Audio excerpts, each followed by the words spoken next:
ladies. Welcome. Thank you.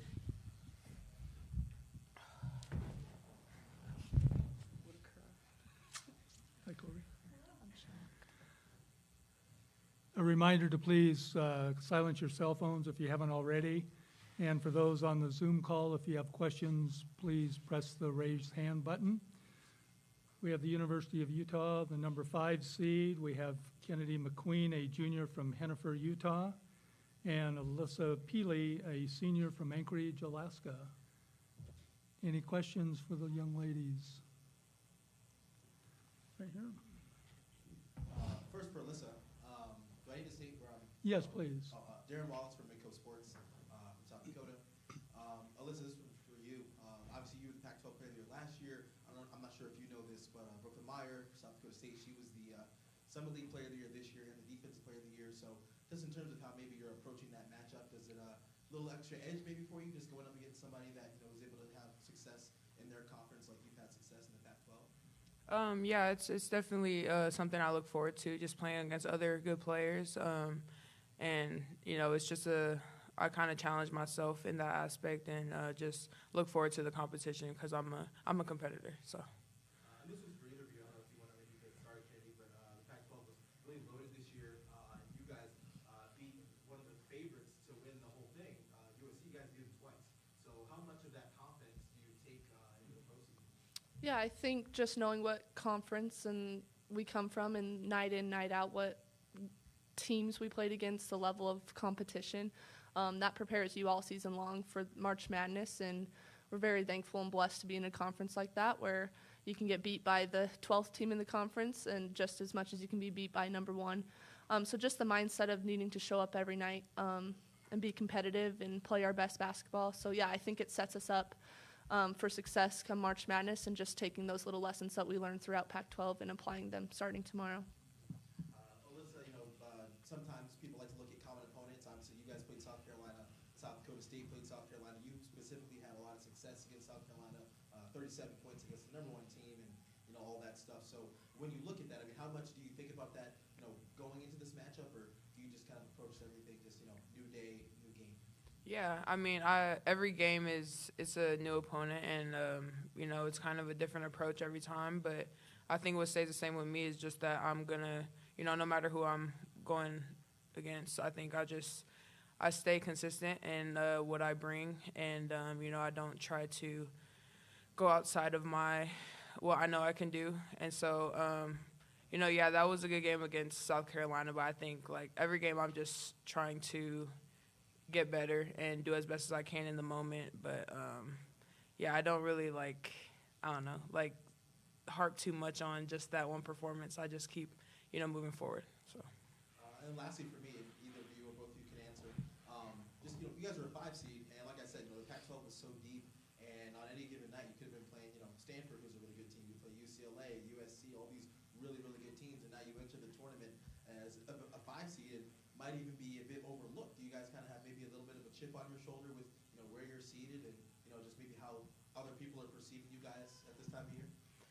Yeah, we know what we can accomplish and our potential, and so I think going into this tournament, we weren't super happy with our seed. We wanted to host, but any spot in the tournament and a chance to play postseason is, it's a great opportunity. So I think we'll just take this, and like you said, I think people are still sleeping on us, and we're being overlooked. But now is the time to kind of wake everybody up. So.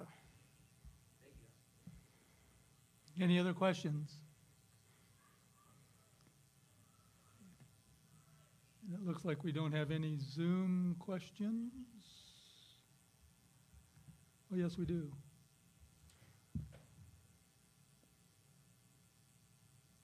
No, we don't. We have no Zoom questions. Thank you, ladies. You're dismissed. Thank you. Thank you. Thank you. Good.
Hi, Coach. How are you? Good, I'm Oliver. Nice to meet you, Nice Oliver. meeting you.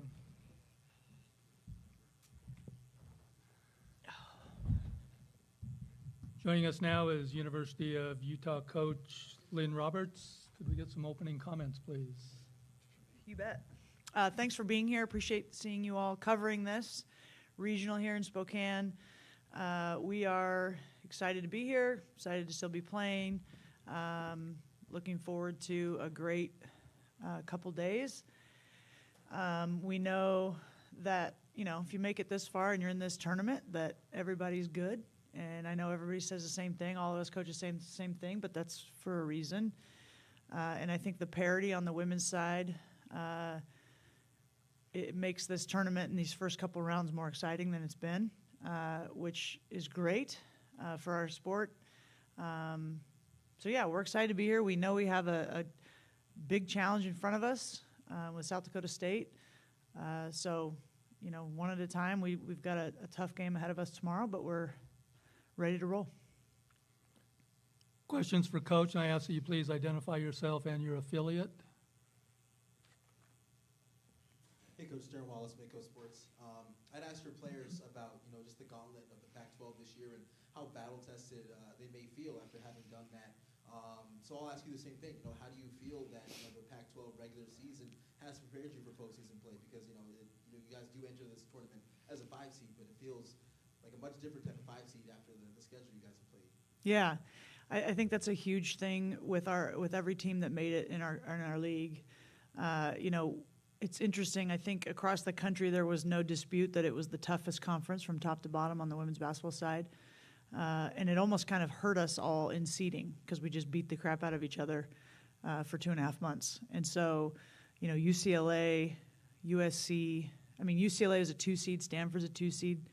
I think any other year those guys are 1 seeds, right? They are good. And Arizona barely making it in, made it in the playoff game, beat Auburn last night. But, I think every weekend in the Pac-12 you're playing an NCAA tournament caliber game, right? And so, and all of us that made it, we won more than we lost, but they were all hard, every single one. So there was never a comfortable win, not one, for any of us. And, I think, in the last 10 years before this tournament, the Pac-12 winning percentage in the NCAA tournament was 72%, which it crushes any other league that's close. And I think that's because we just, to your point, in conference games, you're playing against elite coaching, the best players, and the games come down to a couple of possessions, and so that does feel like NCAA tournament play.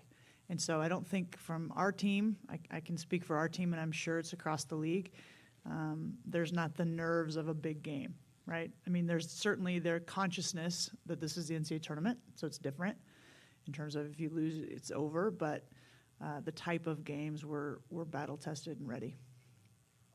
As far as, just the South Dakota State has kind of built a reputation over the past, 5 or 6 years under Aaron Johnson of being that team where no matter who they play in that first round, it's always going to be a tough one.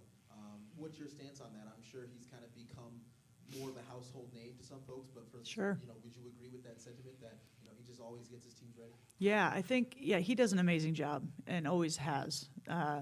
He has his team so prepared. What I really respect about them in preparing for them is, I always think a team that knows who they are hard to beat, and they definitely know who they are, what they're good at, what they're not, what they stay away from, what they, hone in on. They've got a couple players that could play for any team in the country. And, I think, and the thing with them, too, watching their games, it doesn't matter. I think this is a sign of a really good team, too. They play the same in terms of their effort, intensity, focus, all that, no matter what the score is. So if you didn't know what the score was, how they're playing is exactly the same all the time, which I really respect.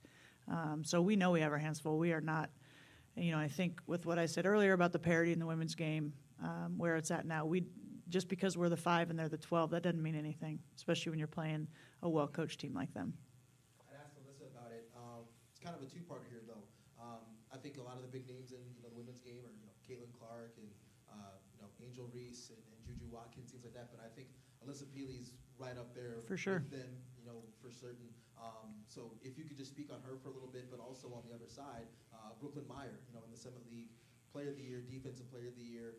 I'm sure it's going to be a really good matchup. How excited are you to see, one of the best players, for certain in the country go against another really good player, probably one of the best players in the mid-major conferences? Yeah, I'll start with her, Brooklyn. She's good, and watching her, I haven't seen him in person, obviously, but watching her on film, her physicality and her ability to finish with both hands, and she understands ceiling and angles and has great footwork, great hands. And, she's listed at 6'2", so is Alyssa Peely. I don't know if Alyssa Peely's 6'2", so I don't know how tall Brooklyn Meyer really is. But, she plays bigger than her height is my point. And I think, she's good. And we've got to have a game plan for her. They run a lot of really good stuff for her that's hard to defend. So a lot of respect for her as a player. She's a talent. In terms of Alyssa, I think, I've often described her as kind of a unicorn. There's nobody like her. And I've talked to every WNBA GM and coach, and they cannot find a comparable of a former or current WNBA player that's like her, which is kind of her intrigue and I think kind of her secret sauce a little bit. She is so powerful. I know she's the strongest player in the country. I won't bore you with the weight room statistics, but she is so powerful. But it's a cool balance of grace and athleticism as well. So she is so unique. She can shoot the three, put the ball on the floor, score with her back to the basket. If she gets into your body, it's over. So as much as we have to prepare for Brooklyn Meyer, they got to prepare for Alyssa Peely. She's, you're right. She is in that conversation with Angel Reese and all those guys and Juju and Caitlin. And she has been all year. And so, this is her final run as an amateur. Do we still call them amateurs now? As a collegiate player. And so I know she wants to make a deep run. And then last one for you. I kind of asked your players, and I'll ask you as well. Coming as a 5 seed, and you talked about the Pac-12 schedule, how hard it was. And you kind of said it in most years, Stanford, UCLA, they're a 2 seed. They'd probably be 1 seeds in other seasons. So, you guys being a 5 seed, do you have maybe a little bit of a chip on your shoulder, considering just, who you've played, who you've beaten. Right. If you do a season 1 seed, you beat them twice. So, right. How do you go into this postseason? Well, yeah, we've beaten 4 top 10 teams. And, we've been in the top 20 all season. And to be a 5 seed, that speaks to our conference. But chip on our shoulder, not really. I think you can't control what you can't control, and we don't focus on things that I can't control. I certainly wasn't in the selection committee room. So we'll play anyone, anywhere, anytime. So if it's here, great. Let's go. Right up here front. Hold on, he'll bring you a mic. I need it. Vince Gribby with the Spokes Review. I want to take you back to your days at Seattle Pacific. Oh, wow. Yeah, Jeff Yuraka says hi. Oh, hi, Ro. But I would just want to know, back then, 20. Yeah, don't age me that much. Jeez, man. Thank you. Thank you. Did you see, the women's game arguably is the best product in college athletics right now. Mm-hmm. Did you ever see that? Did you see that coming? Was that something that was just like a dream or a hope, or where was it in your mind? I don't think, I know I'm old, but I don't feel that old. But the question is fair. Back then, late 90s, early 2000s, no, I don't think I saw it where it is today. But I've told the story before. I remember going up to Western Washington to play a doubleheader with our men on the same bus, and on the way back, we stopped, and the men got out at Pizza Hut and ate pizza, and we had peanut butter and jelly sandwiches on the bus. And we knew it was weird, but we just that's the way it is. And so for me in my journey, as a coach, to see how far it's come is incredibly rewarding for these student athletes, and then to see, the national recognition that these teams and players are getting, and it's from everybody. It's not just women's sports fans, right? It's people it's the dude at 24 Hour Fitness now. He actually knows who women's basketball players are, right? And I think that's really, really cool. So did I see it how old am I? What did you say, 24 years ago? No, but, it's exciting to think about what in 20 years it's going to look like from now, right? Like, it's pretty exciting, and I'm honored and humbled to be a part of it. Right behind you, Vince. Coach Zach Borg with Dakota News Now out of Sioux Falls. You've got a little bit of a South Dakota pipeline going from St. Thomas More. I know you had Drew Gilton, who actually played a little with SDSU before that, but Reese Ross. What's she meant with your team this year, and just how do you think she's reacting to the fact, and going to react to the fact that she's going to play in her first NCAA tournament against her home state team? Yeah, it's kind of ironic, right? So when that popped up on Selection Sunday, it was kind of funny. I immediately thought of her and Drew. Drew was a great player for us for 5 years, and then she had that COVID year. She got engaged, so she moved home and played her final year there, and I supported that and thought it was awesome. And so, I talked with Aaron before that, and I have a tremendous amount of respect for their program, right? And so in terms of Reese, I think this is a positive about Reese and a little bit of a concern about tomorrow. So Reese is just tough, fearless. She's been roping cows her whole life, truly, and doesn't back down from anybody, anything. And I love that about her as a competitor. But I know we're going to face a bunch of those guys tomorrow, right? So that kind of mindset. Drew Gilton was the same way, like just hard-nosed, blue-collar, doesn't care, just wants to win, and that's what Reese is. So we've got to match their toughness tomorrow for sure. I was going to say real quickly, it's kind of concerning even more tomorrow. You know their reputation, but they've kind of been up against it even more this year because they've had 4 players go down against injuries. And are they like, it's the old cliche about the caged animal? When you put their backs to the wall, they kind of keep coming back at you a little bit with this team. Yeah, we've had the same thing. We lost our second and third leading scorer in November. So we've done the same thing. I think at this point, you are who you are as a team. I don't know that, I think the fact that they've kept coming back is part of their culture of just being tough, and I think that's why we do too.